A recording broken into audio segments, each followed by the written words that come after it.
Bienvenido y aprende fácil con Benjamín.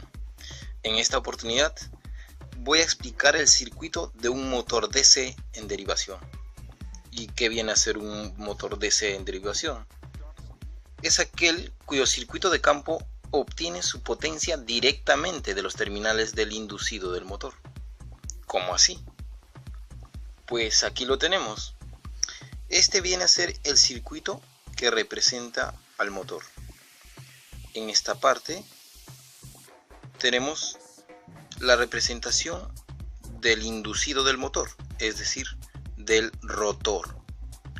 En esta parte de aquí, conectado en paralelo, tenemos el circuito del campo de excitación para este motor. Bien, en este caso sería el estator del motor. A continuación paso a explicar cada elemento de este circuito. E sub A viene a ser la tensión inducida o el voltaje propio generado en el motor. I sub A, la corriente que ingresa en los bobinados del rotor o la corriente inducida. R sub A es la resistencia de armadura, la resistencia del cobre en el rotor. R sub F viene a ser la resistencia de la bobina de campo. L sub F viene a ser la inductancia de la bobina de campo. Esta de aquí, la resistencia adjunta, es la resistencia que se introduce en el circuito de campo. En esta parte de aquí se adiciona para limitar la corriente o controlar la corriente de campo. Bien. I sub L es la corriente que entra en todo el circuito, en todo el motor, desde la línea. B sub T viene a ser la tensión de línea, la tensión que alimenta a todo el motor. Para realizar el análisis vamos a utilizar este circuito equivalente, donde no consideramos la resistencia adjunta ni la inductancia del bobinado de excitación.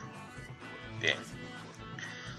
Ahora, en el análisis se tienen que considerar dos fórmulas: la tensión inducida, que viene a ser igual a una constante de construcción por el flujo, y esto por la velocidad angular. La otra expresión viene a ser el par inducido o el torque inducido en función de esta constante de construcción por el flujo y por la corriente inducida. ¿De acuerdo? Ahora vamos. Para realizar el estudio del motor debemos considerar las cantidades que nos proporciona un motor en su salida, tales como el par o torque y la velocidad.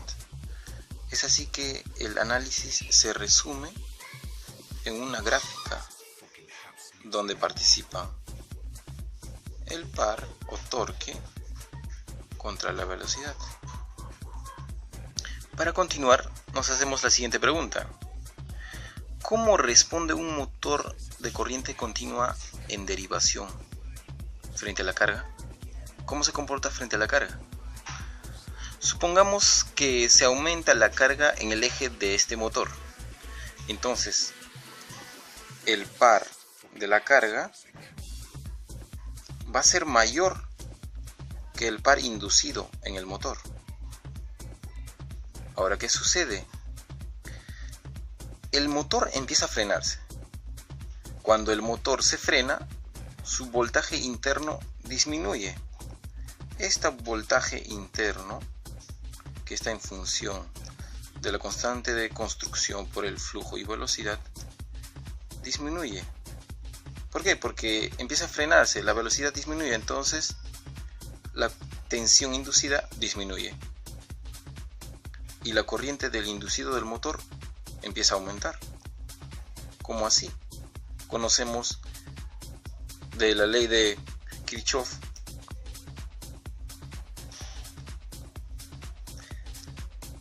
voltaje de línea menos tensión inducida entre la resistencia de armadura. Si esta tensión inducida se reduce, entonces la corriente de armadura empieza a elevarse en cantidad, ¿cierto? El par inducido también empieza a aumentar porque está en función de la corriente, o corriente en la armadura o corriente inducida. Esto también empieza a aumentar porque son directamente proporcionales. Finalmente, este par inducido empieza a aumentar a tal punto que iguala al torque o par de la carga. Es ahí donde se dice que el motor trabaja en estado estacionario.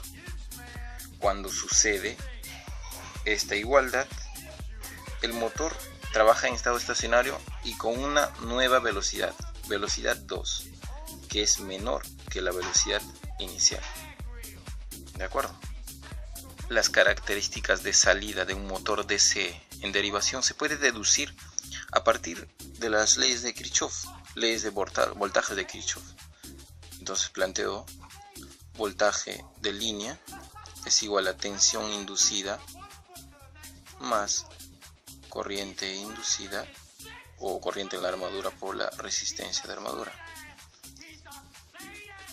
Pero yo sé que tensión inducida es igual a la constante por flujo por velocidad, ¿cierto? Y esto reemplazo aquí.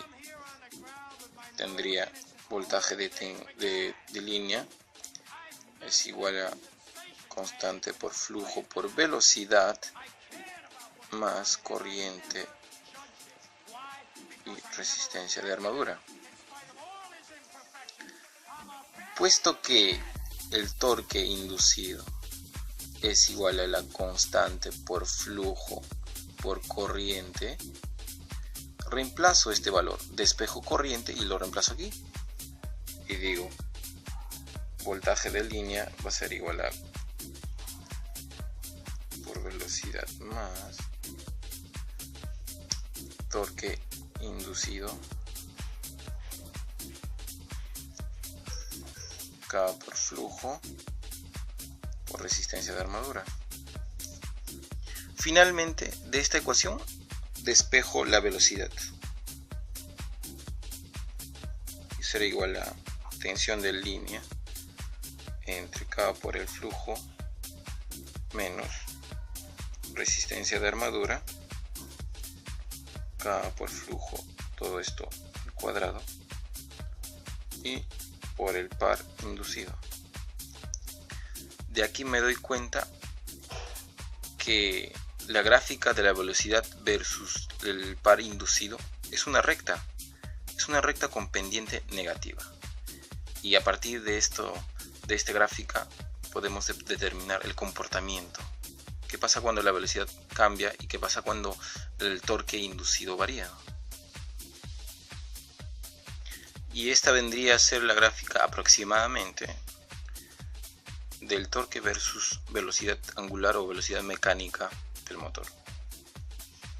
Sabemos que el flujo es una expresión no lineal, por tanto, el voltaje interno generado en la máquina, que depende de este flujo, es una función no lineal. Tensión de aquí, esta tensión. A partir de esto puedo decir que cualquier fenómeno que altere la fuerza magnetomotriz en la máquina tendrá un efecto no lineal en el voltaje interno. Ahora, esta expresión es no lineal y no se puede determinar analíticamente. Entonces se debe utilizar la curva de magnetización, que involucra la tensión interna versus la corriente de campo. Yo sé que en el funcionamiento normal de este motor, a tensión nominal, velocidad nominal, por ejemplo, Vamos a suponer que trabaja con esta corriente de aquí. Entonces tendrá la tensión en el inducido, o la tensión interna, será 200 volts cuando trabaja con una corriente de campo de 4 amperes. ¿Qué pasa cuando se presenta un fenómeno que altera el funcionamiento? Es decir, si trabaja con una velocidad inicial tal como este y de repente se le aplica una carga mayor, ¿qué pasa? El motor empieza a frenar y presenta una nueva velocidad. Ya habíamos visto anteriormente, ¿no?, el análisis. Entonces esto va a provocar que la corriente se desplace hacia arriba o hacia abajo. Por lo tanto, la tensión también se va a desplazar en el mismo sentido que la corriente de campo. Ahora, ¿cómo relaciono la tensión interna en función del cambio de velocidad? Vamos a verlo. Sabemos que la tensión interna está en función de la constante de construcción por el flujo, por la velocidad angular. Pero esta velocidad angular se puede expresar como una velocidad en revoluciones por minuto. Entonces sería una nueva constante por el flujo, esta vez por la velocidad expresada en RPM o revoluciones por minuto. Inicialmente sabemos que este motor tiene una tensión inicial, ¿cierto? Una constante, el flujo es constante y una velocidad inicial. Y esta de aquí ya es cuando se presenta un fenómeno que altera el funcionamiento del motor. Entonces puedo determinar la tensión en la segunda instancia. Puedo dividir ambas expresiones. Tengo estos, se van a cancelar y me queda nueva velocidad entre la velocidad inicial. Estas dos expresiones que vienen como dato en la curva de magnetización se le conoce como datos de referencia: tensión de referencia, velocidad de referencia. Bien, de este modo, cuando vayamos a resolver ejercicios, se usan esta relación y la curva de magnetización. Amigo, hasta que llegamos, sabemos que no hay mejor modo de comprender este tema que con un ejercicio de aplicación. Así que en el siguiente video haremos la parte práctica de este tema. ¿Ok? Espero que te haya gustado y no olvides suscribirte, pues. Hasta la próxima.